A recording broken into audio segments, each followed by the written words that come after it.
I want this gentleman to be cited in contempt. Gusto kong makulong din to. Na cite in contempt na si Mrs. ngayon naman si Mr. Huwag mong turuan kasi lumilitaw Mrs. Ruiz, saksakan ka sinungaling, ito medyo lang. Kung ikaw 1 million times na kasinungalingan, ito mga 1,000 times lang, okay? Huwag mo siyang turuan. Your Honor, meron naman akong permit na nakuha na po sa building permit. Meron ka nga permit na nakuha na para mag-renovate ka. Kasi lahat ng renovation na gagawin natin sa ating mga bahay, we change the structure of a house that has already been approved, duly approved by the City Hall o munisipyo na bigyan tayo ng building permit sa struktura na pinatayo natin.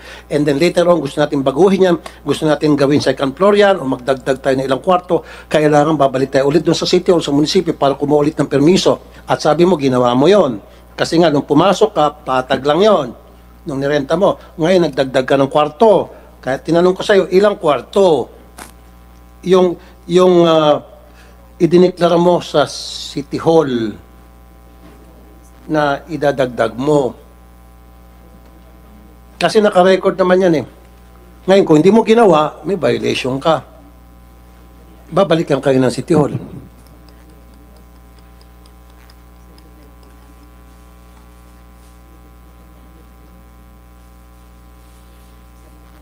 Wala, Your Honor, kasi yung ginawa ko lang kwarto, parang mga plywood lang at saka Maski na.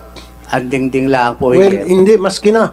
Pag nag-change mo yung struktura ng isang building na nabigyan na ng building permit, eh, babaguhin mo yan dahil sa isang renovation, kailangan magpasintabi ka sa City Hall, kailangan magdeklara ka para magkakaroon ng inspection, ibibigay mo yung plano for safety reason also, to make sure na safe, sumusunod ka sa tamang standards sa construction materials na ginagamit mo, tama, pati yung itsura ng kwarto, dapat nakadeklara yun. Your Honor, pasensya na po, baka yun lang po ang aking kakulangan. So, ibig sabihin, pwedeng 3, pwedeng 2, pwedeng 2 muna, and then later naging 3. Kasi ang makapagsasabi lang sana niyan ay yung record sa City Hall. Since hindi mo nirecord sa City Hall, pwede natin masabi, yung sinasabi mo ngayon kasinungalingan. Nasabi mo 3, na maaring 2 yon, and then later on, nagdagdag ka ulit ng isa pa para naging 3. Is it possible? Kasi the only way na malalaman natin, nagsasabi ka talaga ng totoo with certainty at 100%, ay magpapatunay niyan ay yung City Hall dahil nag-file ka ng application for a renovation. Diba? Now, by not doing so, pwede ka magsalita ng kung ano na hindi namin kailangan paniwalaan. So therefore, maaring 2 lang yung kwarto nung nandun si Mr. Pau Pau, nung umalis siya, nagdagdag ulit kayo ng kwarto dahil nagdagdag kayo ng mga tao, parami ng mga tao nyo hanggang dumating yung time, kailangan nyo magdagdag na ng kwarto. Ilan ang CR ninyo? Isa lang, Your Honor. Tinanong ko na sila kanina before you came here. Inunahan ko na siyang tanungin. Tumutugma. Isa yung sinabi nila sa akin. You see? Ilan ang tauhan ninyo? Your Honor, di ko natanda po. Di mo tandaan. Pero may babae at may lalaki. Tama? And yet, meron kang tauhan ng mga babae, may mga tauhan ka ng mga lalaki, at isa lang ang kanilang CR.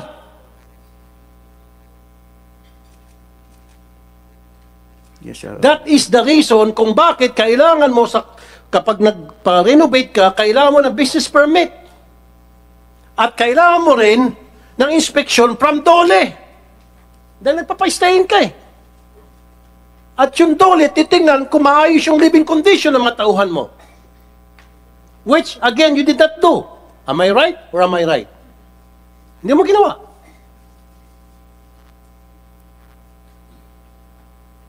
Tad-tad ka ng violation.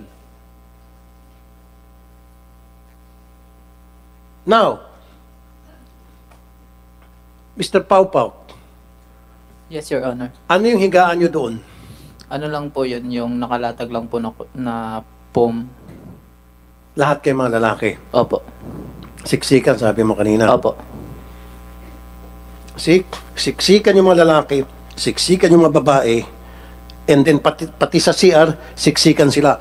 Ngayon, paano yung pag naliligo kayo, pag nagdudumi kayo, paano kung nagkasabay-sabay kayo na gusto nyo ng talagang kailangan nyo nang gamitin yung CR? Ano nangyari? Maaga po kami lahat gigising. Pila-pila kayo. Paunahan po ng aga ng gising po. Kita nyo kalupitan yung mag-asawa kayo. Ang dami ninyong tauhan, lalaki at babae, buti sana kung parehong babae, di isa lang. Pwede pa magkasabay-sabay. Yung isa nag-ihlamos, yung isa gumagamit na ng toilet. Pero, ang dami nila, isa lang CR. Nagpagdagdag ka ng kwarto para maging 3, hindi mo lang isip magpadagdag ka ng CR para maging 2. Anong kabalastugan yan? Dito makikita na sadista kayo, malupit kayong mag-asawa. Wala kayong pakialam sa welfare ng mga tauhan ninyo, kung hindi kapakanan nyo lang. Kasi kung matino at normal ang pag-iisip ninyo, nagdagdag kayo ng kwarto, naging 3 na from 2, dahil marami na kayong tao, and yet isa lang ang CR. Sana nagdagdag man lang kayo ng isa pang CR. Para naging 2 ang CR. Now, isa na lang. Yung puting kotse, Mr. Pau Pau, nasabi mo, sino ba sabi na wala po dito kanina, nabalitaan ko lang. May umalagit na lagit na puting van? Yes po. Anong klaseng van yun? Hindi ko po halos, sir. Anong kulay? White, puti po yun, sir. Hindi mo lang nakuha yung plate number. Hindi po. Manang LV, nung nakakita ka pa, ikaw ay naglilinis ng mga kasama sa trabaho mo, ano? Yung po, pagkatapos ko po daw po maglinis sa kusina, pakilinis-linisin daw po yung van. Okay. So, sa mga nililinisan mong van, ano yung mga plate number kung matatandaan mo? 4995 po. Dan 4995 po. 4995 matatandaan mo. Opo, Dan ang pangalan. Dan 4995. Opo. Kulay puti na van. Opo. Okay, anong itsura ng van kung matatanda mo, ma? Yung pong katulad po ng biyaheng Mamburaw po, na biyaheng Abra. Yung parang ginagamit na pambiyahe, Opo. pampasayerong van. Opo. Mr. Pau Pau, anong description mo ng van na kulay puti? Katulad po nun, sir, sa UB Express. Mga ganun na po. So, tumutok mo naman sa sabi ni Ma'am LB, yung binibiyahe. Opo. Mamburaw sabi niya, so UB Express. Opo. Ganong itsura. Okay. So again, tumutugma na naman. So, Mr. Chair, lumilitaw na most likely yung nagpapalibot-libot sa bahay ni Mr. Pau Pau na nanakot, yun ay ban na pag-aari nito mag-asawa. Kasi sabi naman ng LV, nung nakakita pa siya, naglinis ng kotse nila, merong ban, 4995, tapos yung itsurang UB Express. Na, yun naman sinasabi niya, pambiyahe daw. Can you, CIDG, Major Nakar, can you have that check? Yung ban being Dan described here? 4995. 4995. Yes, Your Honor, Mr. Chair. And you can likewise touch base with the LTO of Mindoro. That is likewise registered under the name of the Ruiz couple. Yes, Your Honor. Tinetext ko na po ngayon yung LTO. Isang tanong na lamang. Ikaw naman tatanungin ko ngayon, Madam France, Miss France, bakit hindi ka nagbibigay ng tamang pasweldo? Bakit hindi po tama? Hindi nasa minimum wage, hindi kung ano yung nakasaad sa batas. Ba't di kayo sumusunod? Doon sa mga stay-in ninyo, di ba may mga stay-in kayo? Bakit hindi kayo sumusunod doon sa patakaran ng dapat ibabayad sa mga taong stay-in? Your Honor, Mr. Chair, yung 7,500 po sa amin, sa Mindoro, sobra pa po yun to 10,000 na sinasahod nila. Bali, ang kakulangan lang po namin, yung mga SS nila kulang kami. Kaya nga, bakit nga hindi kayo sumusunod? Inaayos pa po namin. Naayos. Sino yung mga empleyado mo rito? Tinuro mo si Patrick. Sino pa? Yung ni-recognize mo para hindi natin matatagal dito. Si GM, Your Honor. JM. Sino pa? Si Kuya Dodong, 5 buwan at kalahati lang po sa amin. Dodong. Okay, at least Opo. namin mo. Okay. Kuya Dodong, magkano ang sweldo mo? Isang buwan po, 5,000. 5,000. Isang buwan po. Okay. Magkano yan divide 5,000. Paki-check nga magkano minimum sa ano? Saan lugar ka ulit? Saan lugar ka? Sa Mindoro? Sa Tubili po. Ha? Tubili. Saan lugar yon? Sakop sa Paluan. Paluan, Department of Labor is here. Labor pala dito. Labor, magkano yung minimum wage as worker? Hindi rin kasambay, sabi niya eh. Hindi natin kasambay. Anong tawag doon sa nagtatrabaho sa mga kargador, sa mga nagtatrabaho sa tindahan? Ma'am LB, anong consider sa kanya ulit? Gusto ko manggaling sa bibig mo. Worker siya sa tindahan niyo as what? Your Honor, si Kuya Dudong po at ay part-time lang kasi nagtagalipat lang po siya ng baka. Yun ang po ang trabaho niya. Tagalipat ng baka? Yes po, Your Honor. Okay, part-time. Magkano, Sir Dodong, part-time ka lang daw? Opo. Okay. Ma'am, Director Satumba, magkano ang part-time per day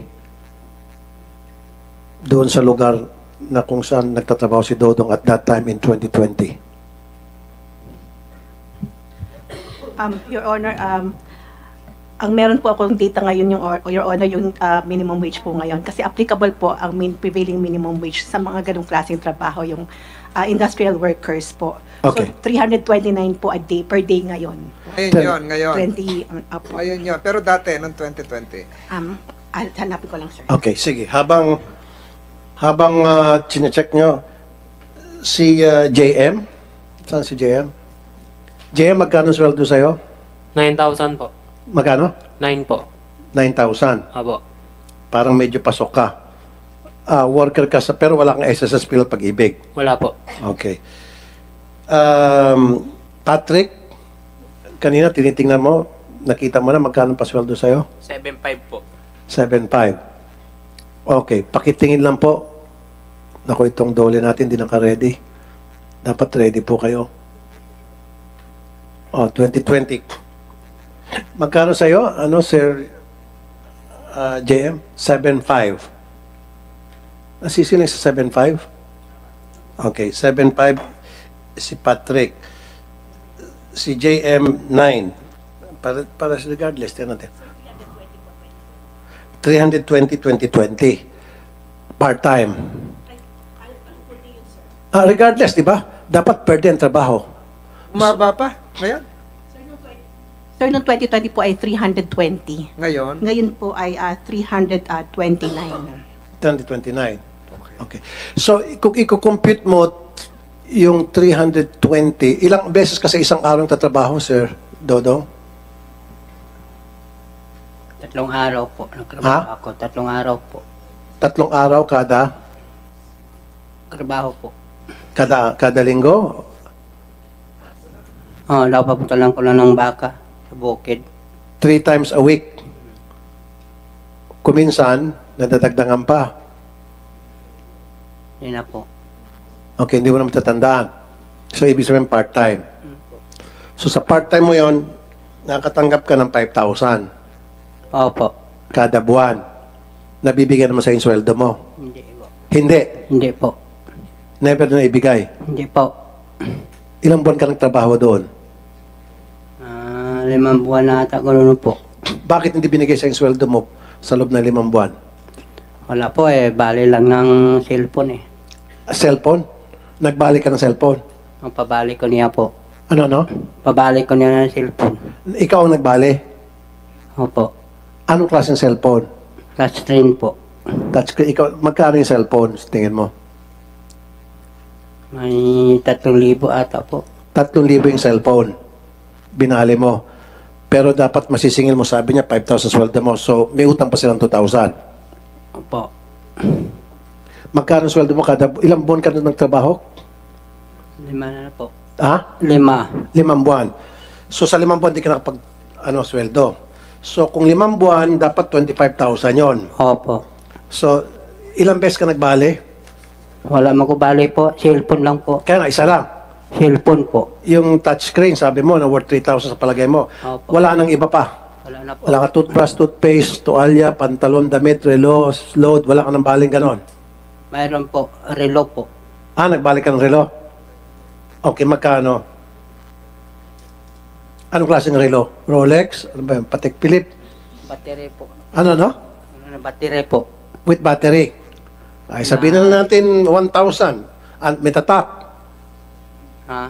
May tatak na relo. Wala po. Sabihin natin, Your Honor, Mr. Chair, 1K na relo. Hindi yung palito. Yung araw, may yung palito eh. Inabot nyo na mga... Para maging FBI, fair tayo alam dito. yun. Okay. Sir Dodong, para maging patas, ano pa? Relo, yung matatandaan mo, tsinelas, may ano ka, pantalon.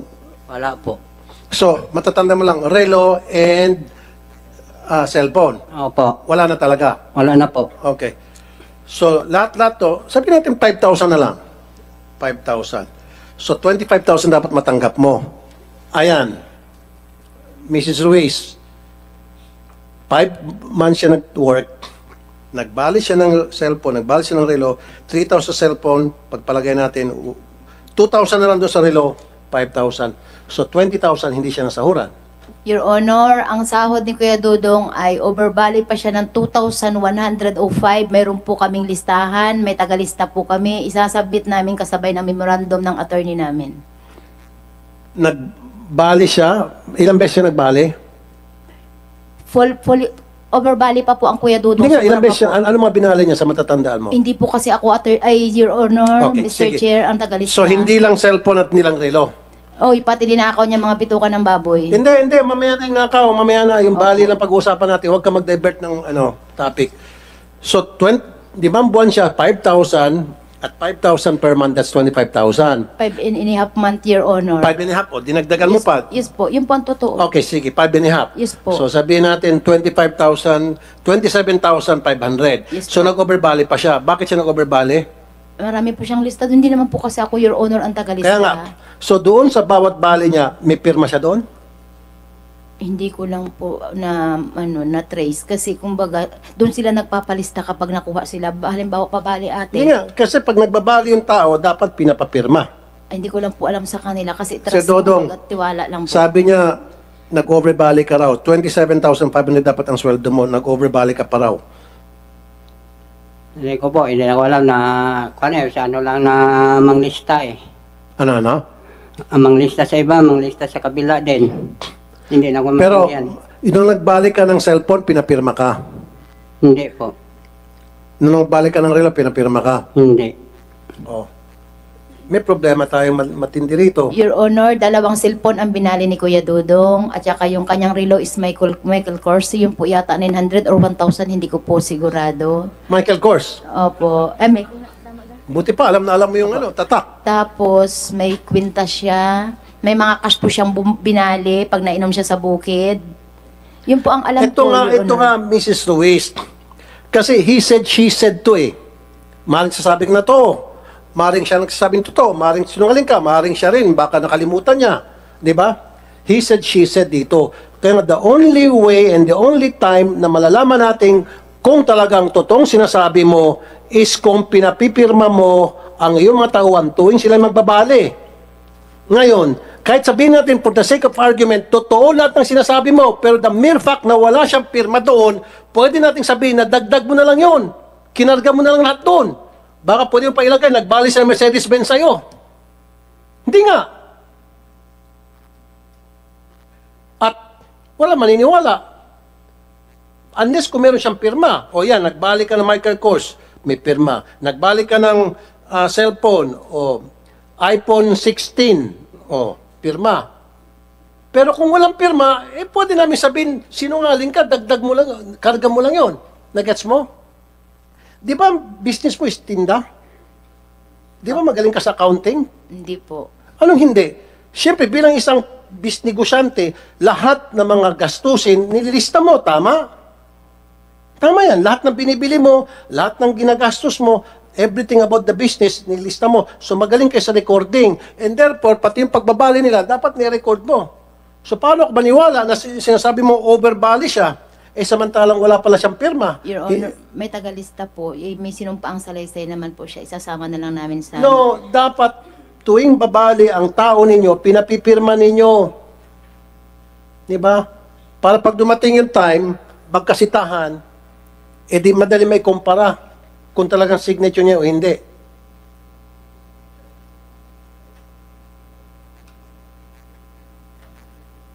Kasi madali magsalita madali magsabi na pinabali mo siya ng ganito, pinabali mo siya ng ganon. Paano kami maniniwala?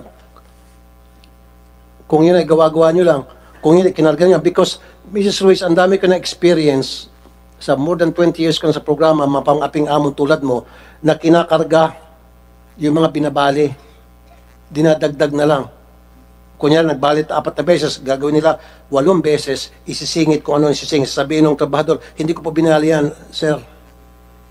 Kasi nga, hindi kayo uso nagpapapirma. Dapat tuwing bali, may pirma.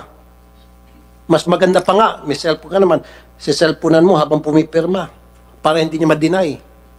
Gets nyo? O, paano pa niya ma-deny yun? Nakapirma siya, tapos naka-smile pa habang pumipirma. Pinipicture niya, tapos pinipirma niya yung binali niya. Ganon dapat ang ginagawa niyo para maniniwala kami. Sa ngayon, pwede ko sabihin sinungaling ka. Na, mabalik tayo kay Mr. Ruiz. Mr. Ruiz, ang dami mong kasinungalingan. Babalik ulit ako dun sa sinabi ko, Mr. Chair, nag-second demotion na si Senator Jinggoy. I want this gentleman to be cited in contempt. Gusto kong makulong din to. Na cite in contempt na si Mrs. ngayon naman si Mr. We will make a ruling appropriately. Hintayin lang natin sa Senator Estrada. Is the gentleman done with this questioning so we can proceed Mr. with Chair. the other resource persons? Okay na, Mr. Chair. Okay.